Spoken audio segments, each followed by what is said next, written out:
बिस्मिल्लाहिर्रहमानिर्रहीम। अस्सलाम वालेकुम व्यूवर्स, कैसे हैं आप लोग। व्यूवर्स, HTML ट्यूटोरियल के साथ मैं हूं मोहम्मद सफदर डोगर्स। तो व्यूवर्स, एक बात तो जहन में रख लें कि HTML की प्रोग्रामिंग के अंदर दौरान आपने बिल्कुल बोर नहीं होना, बल्कि HTML प्रोग्रामिंग को आपने सिर्फ इजी मोड में लेना है, क्योंकि ये वेरी वेरी इंटरेस्टिंग प्रोग्रामिंग है। जैसे जैसे आपकी प्रोग्रामिंग सीरीज़ बढ़ती जाएगी, ज़्यादा हम प्रोग्राम करेंगे तो बड़ी मज़ेदार चीज़ें आपको इंशाल्लाह सीखने को मिलेंगी।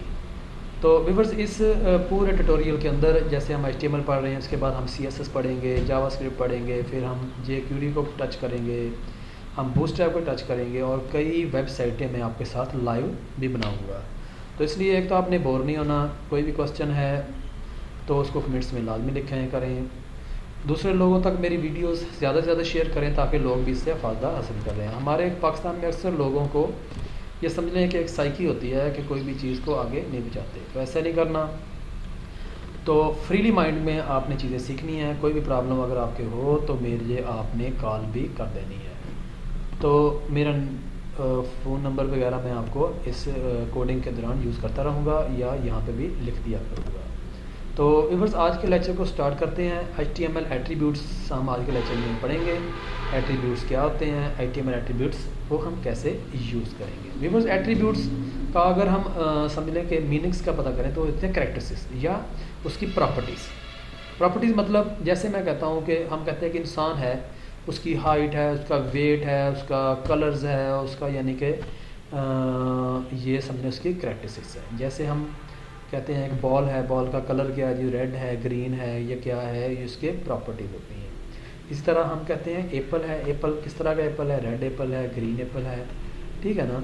तो इसकी प्रॉपर्टीज़ होती हैं, तो उनको प्रॉपर्टीज़ को हम क्या कहते हैं, एट्रीब्यूट्स कहते हैं। जैसे हम व्यूअर्स एक लाइन लगाते हैं, अब वो लाइन की हाइट कितनी होगी, उसका विड्थ कितना होगा, उसकी लंबाई कितनी होगी, उसकी चौड़ाई वगैरह कितनी होगी और उसका कलर वगैरह क्या होगा, ये सारे क्या आ जाएंगे, उसके एट्रीब्यूट्स आ जाएंगे। इसी तरह अगर हम कोई पेज बनाते हैं तो पेज का बैकग्राउंड क्या होगा, उसका कलर्स वगैरह क्या होगा, उसके ऊपर जो टेक्स्ट लिखा जाएगा उसका कलर्स क्या होगा, ये सारे क्या आते हैं उसके एट्रीब्यूट्स के अंदर शामिल हो जाएंगे।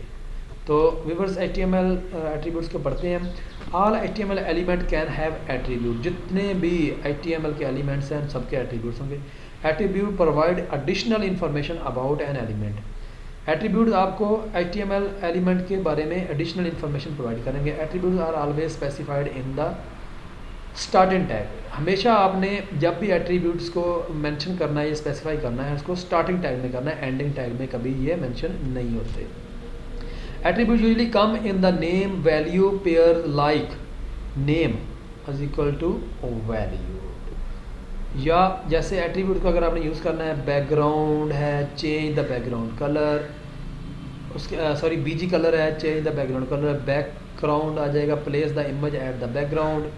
इस तरह टेक्स्ट है, change the colour of the body text. जैसे एग्जांपल है जी, बॉडी BG कलर 1 2 3 4 कोई भी कलर का नेम होगा, टेक्स्ट उसका मैं कहता हूँ रेड है।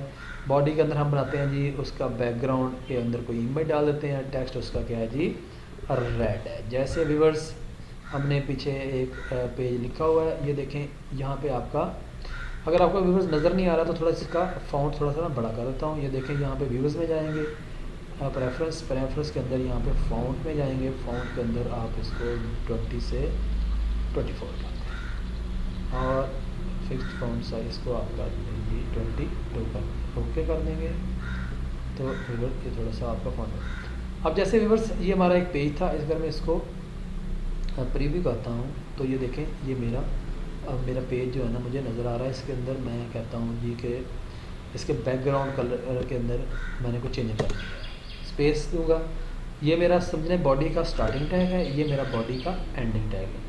तो ये मैंने बताया था कि आपने एट्रीब्यूट जो भी लिखने हैं वो स्टार्टिंग टैग में लिखनी है। तो स्पेस डाल के मैं यहाँ पे लिखता हूँ BG कलर। बैकग्राउंड कलर के अंदर, BG कलर के अंदर मैं कहता हूँ जिसका बैकग्राउंड कलर जो है ना ये वाइट होना चाहिए। और उसके अंदर आप टेक्स्ट का कलर किस तरह का होना चाहिए, टेक्स्ट का कलर रेड होना चाहिए जितना भी। और उसके बाद व्यूअर्स मैं इसको तो ये देखें, इसका बैकग्राउंड कलर ब्लू हो गया और उसका टेक्स्ट कलर जो है ना वो क्या हो गया है, रेड हो गया है। अगर भी बस आपने इसके बैकग्राउंड के अंदर कोई इमेज वगैरह लगाना है तो बैकग्राउंड यहाँ पे ब्राउज़ करके कोई भी इमेज आप यहाँ से सिलेक्ट कर लेंगे। जैसे व्यूअर्स मैंने इमेज कुछ पड़े हैं, ई ड्राइव के अंदर जाता हूँ, ई ड्राइव के अंदर फेसबुक इमेज, और यहाँ पे कोई ना कोई मैं इमेज जो है ना वो इम्पोज कर देता हूँ। इसको कंट्रोल एस करके सेव करेंगे। सेव करने के बाद मैं ब्राउज़र पे जाके इसको रिफ़्रेश करता हूँ तो ये देखें बैकग्राउंड के अंदर वो इमेज जो है ना वो लग चुका है या इमेज आ गया है। अगर आपको इमेज शो नहीं हो रहा तो आप इमेज को कोई और इमेज लगा लेते हैं, घर की बात है जी, कोई मसला नहीं इमेज लगाने में क्या जी।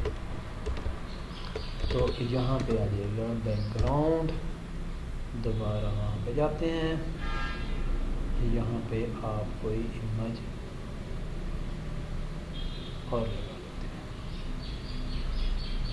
यहाँ पे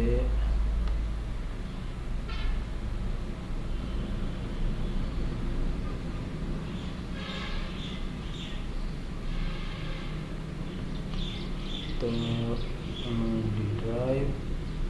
डी ड्राइव के अंदर मेरे कुछ वेब इमेज पड़े हुए हैं, जैसे मैं HTML5 के अंदर यस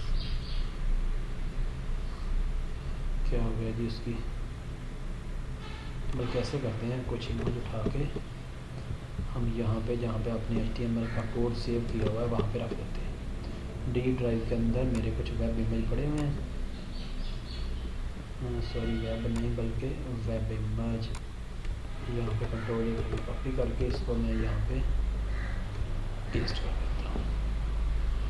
अब मैं जाता हूँ यहाँ पे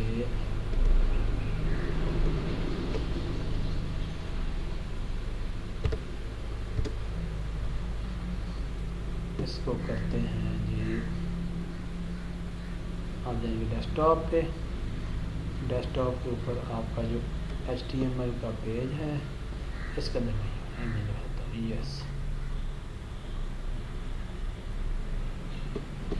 और इसको कंट्रोल एस करके सेव करते हैं। सेव करने के बाद जब मैं इसको रिफ्रेश करता हूँ तो ये देखें ये इमेज बैकग्राउंड के ऊपर आपका लग चुका है। तो इस तरह व्यूअर्स आप काफ़ी सारे टैग्स के अंदर अपने एट्रीब्यूट्स वगैरह यूज़ कर सकते हैं। जैसे ये आपका पैराग्राफ का टैग है, इसको भी आप इसके अंदर भी इसका अलाइन जो है ना आप सेंटर कर लें, ये भी आपका क्या समझ लें किसी का एट्रीब्यूट्स आ जाएगा। तो इसको रिफ्रेश करते हैं, ये देखिए सेंटर में आ गया जी। और अगर मैं इसका फ़ॉन्ट, अगर फ़ॉन्ट यानी कि स्टाइल, उसके बाद आ जाएगा जी फ़ॉन्ट साइज़। फ़ॉन्ट साइज़ आप इसको यहाँ पे कर लेते हैं 34, कंट्रोल एस करके अगर आप इसको यहाँ से वापस ले जाएं जी 100 पे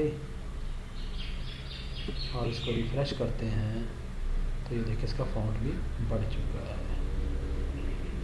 तो ये था व्यूअर्स तरीकाकार आपने एट्रीब्यूट को इस्तेमाल कैसे करना है, यानी कि स्टार्टिंग टैग में जाएंगे और उसके एट्रीब्यूट्स को आप उसको वैल्यू देते जाएंगे तो उसका इफेक्ट जो है ना आपके पेज के ऊपर वो पड़ता जाएगा।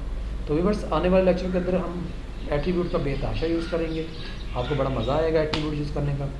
तो मेरे वीडियो देखने का शुक्रिया, मेरे चैनल को सब्सक्राइब करना ना भूलें। चैनल को सब्सक्राइब करने का तरीकाकार ये होता है कि आप अपने जीमेल का अकाउंट बनाएं, जीमेल के अकाउंट से लॉगिन हों और उसके बाद मेरी वीडियो पे जैसे ही आप ओपन करेंगे तो वहाँ पे सब्सक्राइब का एक रेड सा बटन जो है ना वो आ जाएगा।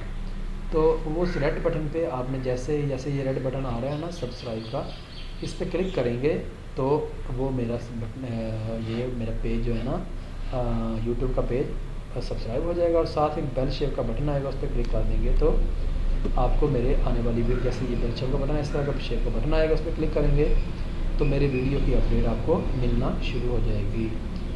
तो नेक्स्ट लेक्चर था, बाय, ओके, अल्लाह।